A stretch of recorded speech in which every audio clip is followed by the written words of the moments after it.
السلام علیکم ورحمۃ اللہ وبرکاتہ۔ اعوذ باللہ من الشیطان الرجیم، بسم اللہ الرحمن الرحیم۔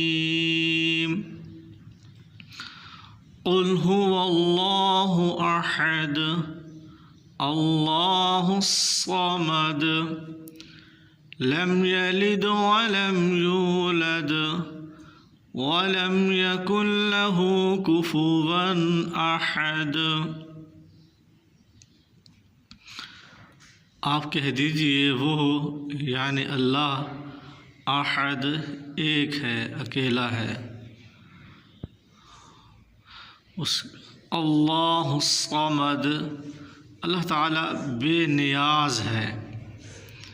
لم یلد، اس نے کسی کو نہیں جنا، ولم یولد، اور نہ وہ جنا گیا، ولم یکن لہ کفوا احد، ولم یکن لہ، اور نہیں اس کے کفوا برابر، احد کوئی ایک، اور اس کے کوئی ایک برابر نہیں ہے۔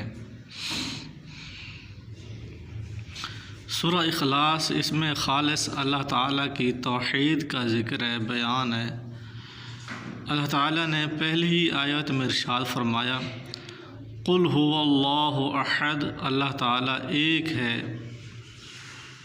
یعنی عبادات میں اللہ تعالیٰ کی عبادت میں کوئی شریک نہیں ہے، اس کی عبادت میں کسی کو شریک نہیں ٹھہرانا چاہیے۔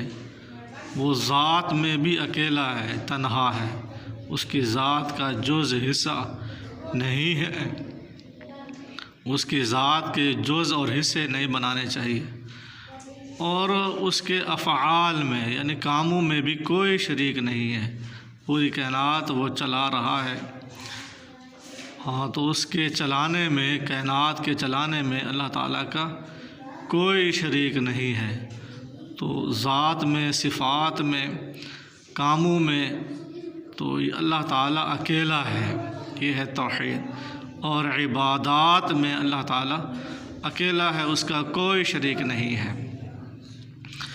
اللہ الصمد، آگے یہ وضاحت ہے، قل هو اللہ احد کی تفسیر ہے آگے۔ اللہ الصمد، اللہ بے نیاز ہے۔ صمد کہتے ہیں سردار کو۔ دو معنی مفہوم اس کے یاد رکھیں۔ صمد سردار کو کہتے ہیں جو کسی کا محتاج نہ ہو، ایسا سردار جو کسی کا محتاج نہ ہو، پوری کائنات اس کی محتاج ہو۔ تو اللہ تعالیٰ کسی کا محتاج نہیں ہے، پوری کائنات اس کی محتاج ہے، اور اللہ تعالیٰ تمام کائنات کی، انسان ہوں، جن ہوں، پرندے ہوں، جتنے بھی مخلوقات ہیں، سب کی ضرورتوں کو پورا کرنے والا ہے۔ اللہ الصمد، اللہ تعالیٰ بے نیاز ہے۔ لم یلد، اس میں اہل نصارہ کا رد ہے۔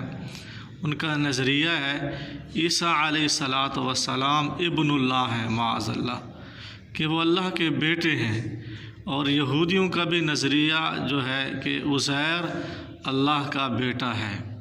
اللہ تعالیٰ نے فرمایا لم یلد، اللہ تعالیٰ کی کوئی اولاد نہیں ہے، ولم یولد، اور نہ اللہ کسی کی اولاد ہے، یعنی اللہ تعالیٰ کا ماں باپ نہیں ہے، وہ محتاج نہیں ہے، وہ ان چیزوں سے پاک ہے۔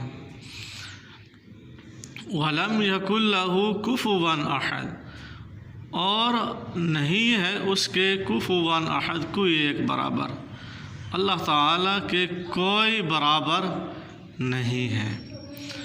تو یہ سورہ اخلاص ہے، اس میں اللہ تعالیٰ کا خالص تعارف بیان فرمایا گیا۔